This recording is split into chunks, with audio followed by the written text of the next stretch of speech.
Dunia tidak ideal bahkan buat Nabi Muhammad. Nabi meninggal di usia 63 tahun. Tua apa nggak tua? Nggak tua. 63 tahun teman-teman. Dulu saya kirain kayak tua gitu. Ternyata enggak, suami saya udah mau deket 60 tahun. Liatin suami saya kayak tuaan saya dari dia. Masya Allah. Ternyata nggak tua-tua amat. 63 tahun tuh nggak tua. Tapi Nabi meskipun meninggal di usia 63 tahun sudah menguburkan 6 dari ke-7 putra putri beliau. Dunia tidak ideal buat Nabi Muhammad. Pantesan yang meninggal duluan bapak apa anak? Bapak teman-teman. Pantesan yang meninggal duluan ibu apa anak? Ibu teman-teman saya sekalian. Kamu kan selalu ngelihat anakmu dengan nak nanti kalau mama meninggal, nak nanti kalau mama meninggal. Saudaraku sekalian, Nabi Muhammad nggak bisa bilang begitu kepada anak-anaknya karena semua anak-anaknya Nabi Muhammad sendiri yang menguburkan. Kecuali Sayyidah Fatimah yang meninggal 6 bulan sesudah wafatnya Nabi besar Muhammad sallallahu alaihi wasallam. Nabi itu kalau saya liatin tiap sangat dekat sama orangnya meninggal dunia. Nabi saatnya dekat sama ayahnya meninggal sebelum beliau lahir, bahkan hingga belum sempat kenal. Saat dekat sama ibunya meninggal. Saat dekat sama kakeknya meninggal. Nikah sama Sayyidah Khadijah, siapa duluan yang meninggal? Nabi atau Sayyidah Khadijah? Sayyidah Khadijah duluan. Saudaraku sekalian, putra-putrinya semua, sekali lagi semua, kecuali Sayyidah Fatimah. Punya Qasim, Nabi Muhammad kuburin Qasim. Punya Abdullah, Nabi Muhammad kuburin Abdullah. Lahir paling belakangan Ibrahim, anak laki-lakinya sudah Islam. Nabi Muhammad sendiri yang menguburkannya. Punya Zainab, Nabi Muhammad kuburkan Zainab.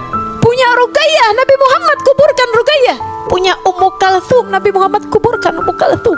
Dunia tidak ideal buat Nabi Muhammad. Kamu mau berharap apa dari dunia?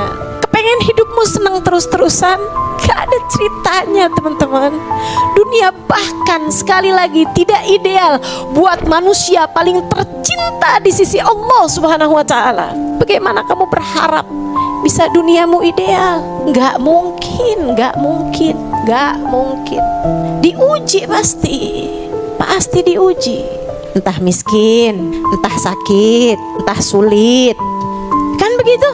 Orang yang kita cintai meninggalkan kita, orang kita sayangi meninggal dunia. Hakadat dunia. Emang kayak gitu ceritanya dunia. Saya kalau ngadu sama guru saya tentang sesuatu hal dari urusan-urusan dunia gitu kan, sampai sekarang belum ada anak nih Hubaba. Hakadat dunia Halimah. Dunia emang kayak gitu Halimah. Mau ngarep apa? Semua diuji, semua dengan masalah masing-masing. Jangan sok merasa kamu paling gede ujiannya. Yang paling gede ujiannya Nabi Muhammad. Jangan juga ngerasa bahwa hidup akan baik-baik aja terus-terusan. Gak mungkin juga. Bahkan kepada Nabi Muhammad aja gak gitu. Saya tuh sampai sering mikir loh, kenapa ya Allah tuh ngasih ujian menabi gedenya luar biasa. Kayak semua jenis ujian pernah dirasakan sama Nabi Muhammad, sampai ke mentoknya gitu. Betul gak? Dibenci sama orang. Teman-teman saudara sekalian, siapa di antara kita dibenci sampai pedang berjejer di depan rumahnya? Siapa?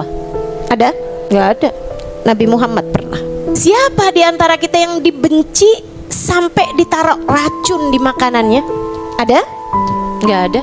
Siapa di antara kita yang dibenci orang sampai diusir dari kota tempat tinggal? 53 tahun beliau hidup di sana. Ada? Yang sampai diusir dari condet ada? Gak ada sayang sekalian. Tapi Nabi Muhammad iya. Kenapa Nabi mengalami semua ujian-ujian berat? Sebab dokter yang hebat, ia mengalami apa yang dikeluhkan oleh pasiennya. Ia pernah mengalami semua, merasakan semua yang dirasakan pasiennya. Dia bakal jadi dokter yang hebat. Dan Nabi Muhammad Allah persiapkan buat kita umatnya, teman-teman. Karenanya Allah berikan kepada Nabi Muhammad semua jenis musibah-musibah berat. agar di saat kamu sedang ditimpa musibah apapun aja bentuknya, kamu bisa bilang, ya Rasulullah, assalatu wassalamu alaika ya sayyidi ya Rasulullah, khud biyadi qallat hilati adrikni ya Rasulullah. Kita bisa bilang, Allahumma salli ala sayyidina Muhammadin qad daqat hilati adrikni ya Rasulullah. Salawat salam terkhusus untukmu wahai Rasulullah. Qad daqat hilati, telah buntu jalanku, tak tahu lagi harus bagaimana.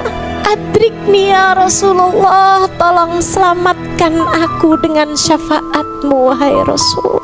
Dan saat itu Nabi menjadi satu-satunya orang yang akan berkata kepadamu, aku mengerti perasaanmu, sebab aku pernah mengalami bahkan yang lebih berat darimu.